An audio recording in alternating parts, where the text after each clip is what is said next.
আউযু বিল্লাহি মিনাশ শাইতানির রাজিম। বিসমিল্লাহির রহমানির রহিম। এখন আমরা সরজমিনে ইরাকে নজফে আশরাফে উপস্থিত হয়েছি। নজফে আশরাফ সেই জায়গা যেখানে হুজুর মাওলা আলী আলাইহিস সালাম তশরিফ ফরমাচ্ছেন। ওনার পবিত্র মাজার শরীফ রওজা মুবারক রয়েছে। হুজুর মাওলা আলী আলাইহিস সালামের শান পাকে আমি এই মুখতাসার কিছুক্ষণ ভিডিওতে আর কি ব্যাখ্যা করব, তবে সংক্ষিপ্ত আকারে বলি যে হুজুর মাওলা আলীর মাকাম আল্লাহ রসুল সাল্লাল্লাহু আলাইহি ওয়াসাল্লাম ফরমাচ্ছেন যে মান কুনতু মাওলাহু ফাহাযা আলিয়ুন মাওলা, যে আমি যার মাওলা এ আলী সেই ব্যক্তির মাওলা। এবং মাওলা আলীকে বলা হচ্ছে ফাতেহে খায়বার।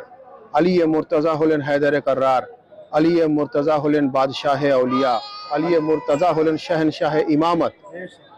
আলী এ মুর্তজা সম্বন্ধে বলা হচ্ছে জিনার চোখ হলো আইনুল্লাহ, জিনার জবান হলো লিসানুল্লাহ, জিনার সিনা হলো জম্বুল্লাহ, জিনার হাত হলো ইয়াদুল্লাহ, জিনার মাননে ওয়ালা রহমতুল্লাহ, জিনার দুশ্মন লানাতুল্লাহ, যিনি ওসিয়ে রসুল্লাহ, জিনার নাম আলিউল ওয়ালিউল্লাহ।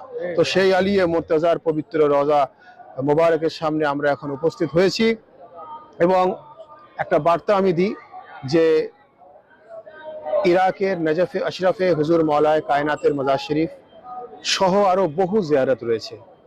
কারবালায় মোয়াল্লায় হুজুর ইমামে হুসাইন আলাইহিস সালামের মাজার শরীফ সহ আরো বহু জিয়ারত রয়েছে। একইভাবে বাগদাদ শরীফে হুজুর গৌসে পাকের মাজার শরীফ সহ আরো বহু জিয়ারত রয়েছে, যেগুলো ইনশাআল্লাহ আমরা প্রত্যেকটা অ্যাটেন্ড করব। তবে সব জায়গাতে ভিডিও করে আপনাদেরকে দেখানো হয়তো সম্ভব হবে না, কিছু রেস্ট্রিকশন থাকার কারণে। যত জায়গায় সম্ভব ভিডিও বানানো ইনশাআল্লাহ তাআলা আমি আপনাদেরকে আপডেট দেব। আপনারা ফেসবুকে সৈয়দ আল কাদেরী পেজ এবং ইউটিউবে খানকা শরীফ টিভি আপনারা মাঝে মাঝে ফলো করবেন, আপনারা আমাদের আপডেট পেয়ে যাবেন।